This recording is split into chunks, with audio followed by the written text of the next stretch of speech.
Salam, hər vaxtınız xeyir. Əziz izləyicilərim, hər birinizi xoş gördük. Bugün salamlarımı göndərəcəm Qəhrəmanlı Nuraya, Mirzəyev Yusif. Yusif daimi izləyicimizdir. Xüsusi salamlar. Əsma qızımıza salam. Seyid Hüseynzadə, Tuncay Əliyeva, Süsən Kazımovaya, Nahid Quluzadə, keçən dəfə deyəsən Nihat Quluzadə səhv gedibdi və onu qeyd elədi. Bu səfər düzəltdim. Nahid, sənə salamlar. Rəhimli Aysun, Aynur Çobanova, Nuray Çobanova, yəqin ki onlar bacıdılar. Hər birinizə salamlar qızlar. Eyyubova Sona, Lətifova Nuray, Nəzrin, İmanova Leyla və bir də sadəcə Aynur. Yəqin ki Aynur Çobanovadan söhbət getmir. Sadəcə Aynur var idi. Mən də bu şəkildə qeyd etdim. Hər birinizə dəyərli salamlarımı göndərirəm. Bu da sizlər üçün. Gəlin dərsimizə keçək. Hava şəraiti nədir?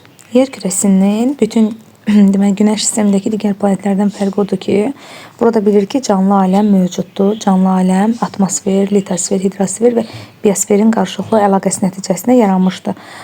Təkrar üçün deyirəm, atmosfer yerin hava təbəqəsi, litosfer bərk təbəqəsi, yəni yer qabığı və yerin daxili quruluşu, hidrosfer su təbəqəsi və biosfer canlı aləm təbəqəsi. Atmosfer hava, litosfer bərk, hidrosfer su və biosfer canlı aləm təbəqəsi. Məsələn, bitkilərin inkişafı üçün təbiətdə suyun, torpağın və havanın olması zəruridir. Yəni, bütün bu qatlar, yerin bütün təbəqələri qarşılıqlı əlaqədə olmalıdır. Burada gördüyünüz kimi günəş enerjisi, yerin təbəqələri birlikdə fəaliyyət göstərir, qarlı hava şəraiti və meteoroloji stansiya. Yer kürəsinin təbəqələrində baş verən proseslərin əmələ gəlməsi və inkişafı üçün enerji lazımdır. Bu enerjinin mənbəyi günəşdir. Əlbəttə ki, bütün proseslərin başında günəş enerjisi durur. Günəş olmasa yerdə həyat olmaz və bütün saydığımız proseslərin heç biri mümkün deyil. Hidrosferdə, litosferdə suxurların aşınması, hidrosferdə suyun buxarlanması və biosferdə fotosintez prosesinin baş verməsi, atmosferdə isti və soyuq havanın formalaşması üçün günəş enerjisi əsas amildir. Günəş şüaları yer səthinin qeyri-bərabər paylanmışdır. Antarktida qitəsində hava şəraitinin soyuq olmasının səbəbi burada günəş şüalarının səthə kiçik bucaq altına düşməsidir. Və ona görə də Antarktidada həyat mümkün deyil. Səbəb odur ki, günəş şüaları yetəri qədər yer səthini qızdırmır və düşmür. Orada elə nöqtələr var ki, qütblərdə sırf 6 ay gecə və 6 ay gündüz olur. Təbii ki, bu proses nəticəsində nə bitki, nə heyvan yaşaya bilməz, nə də insan. Heç bir canlının burada yaşaması. Bitkilərdə məsəl üçün fotosintez prosesi deyək, bu prosesin özü də günəş enerjisi sayəsində baş verir. Günəş şüalarının səthə kiçik bucaq altına düşməsi bu prosesi ləngidir. Hava şəraiti lokal ərazilərdə və qısa vaxtda havanın müşahidə edilən vəziyyətidir. Lokal ərazi, yəni kiçik bir ərazidən söhbət gedir, xüsusi bir ərazi üçün xarakterlikdir. Həmin ərazi üçün ən qısa vaxt ərzində müşahidə edilən vəziyyətdir. Məsəl üçün, hava bir neçə saat ərzində yağıntılı ola bilər və yaxud da temperatur aşağı düşə bilər və daha aydın ola bilər və s. müxtəlif hava şəraitini müşahidə edə bilərik. Yəni, müəyyən müddət, qısa bir müddət ərzində havanın temperaturunun dəyişməsi. Məsələn, hava şəraiti günəşli, yağışlı, küləkli ola bilər. Müəyyən bir ərazidə hava şəraitinin kəskin dəyişməsi nəticəsində ekstremal hava şəraiti yaranır. Yəqin ki, bu sözü tez-tez eşitirsiniz. Bu hava şəraiti ətraf mühitdə böyük dağıntılara səbəb olur. Məsələn, çovğun, dolu, leysan və s. hadisələrdən qorunmaq üçün insanlara öncədən müxtəlif yollarla, xüsusilə də ən azından televizor vasitəsilə hava proqnozu verilir və bu hava proqnozuna əsasən, yəni xəbərdarlıq olunur ki, sabahki işlərinizi ona uyğun planlayasınız və ehtiyatlı olasınız. Müəyyən ərazidə havanın gələcək vəziyyətinə aid tərtib edilmiş məlumatlar toplusu hava proqnozu adlanır. Hava proqnozu atmosferdə böyük miqyasda baş verən proseslərin təhlili əsasında hazırlanır. Buraya əsasən havanın elementləri, havanın 3 elementi var uşaqlar, bu arada temperatur, təzyiq, rütubət. Bunu mütləq bilməlisiniz. Havanın elementləri hansılardır? Temperatur, təzyiq və rütubət. İstənilən hava proqnozunu verərkən, gündəlik hava proqnozuna baxanda mütləq temperatur, təzyiq və rütubəti görməliyik. Əsas önəmli olan bunlardır. Və gəlin keçək tapşırıqlarımızın həllinə. Deməli, tapşırıqlarımıza baxaq. A şəkillərinə əsasən sualları cavablandırın. Şəkilləri təsvir edin. Birinci şəkildə günəş şüaları, onların işıqlandırdığı yer kürəsi görünür. İkinci şəkildə dağ, dəniz, torpaq, canlılar, buludlar və təbiətdə mövcud olan fərqli sferalar təsvir edilmişdir. Üçüncü şəkildə qar yağır, ağaclar ağ rəngə bürünmüşdür, yollar qar, buzlaqlar örtülmüşdür.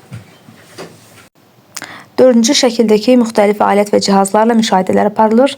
Orada müşahidə stansiyası yerləşdirilib və nəticədə mütəxəssislər tərəfindən qeyd olunur. Nəticələr mütəxəssislər tərəfindən qeyd olunur.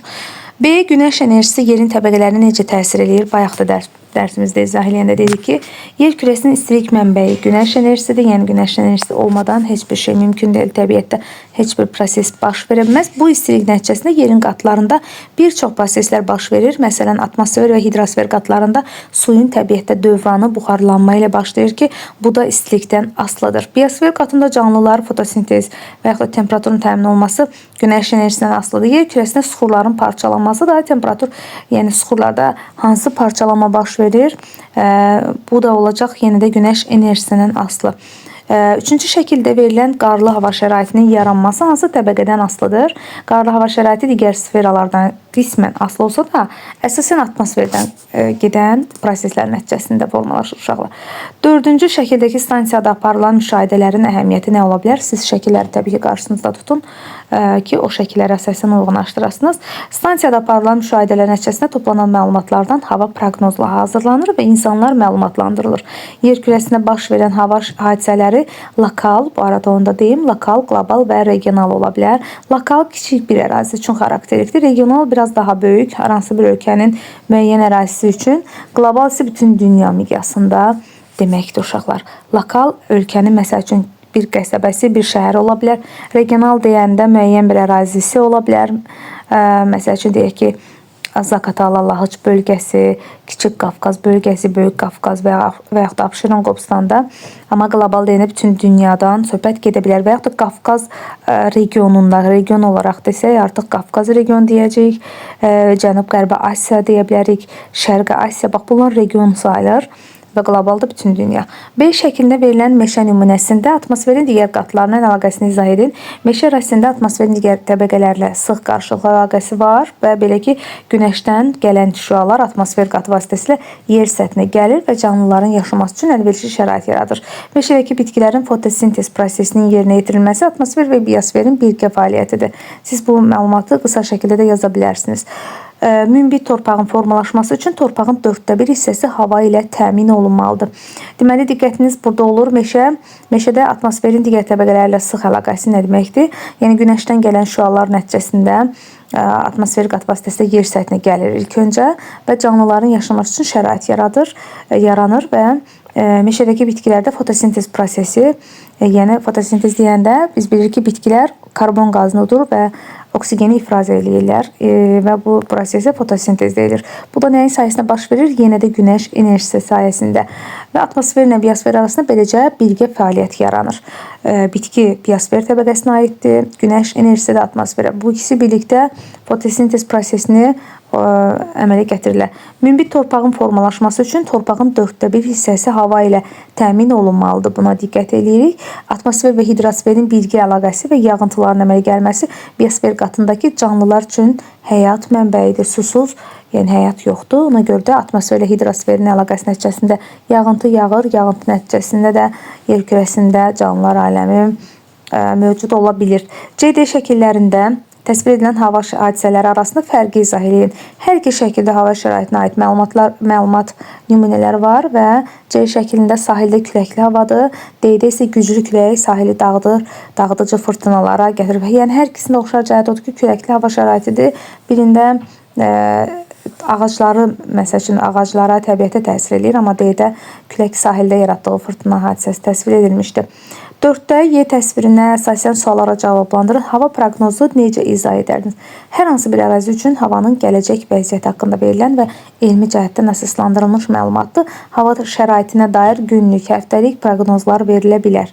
Hər birimizin telefonunda da görə bilərsiniz ki, nəinki bugünün, hətta bir həftənin, 10 günün, 15 günündə hava proqnozlarını müəyyən etmək mümkündür. Bu da meteoroloji stansiyalarda ölçülən məlumatlar əsasında verilir. Hava proqnozuna aid məlumatları oxuyaraq cədvəli dəftərinizə köçürün.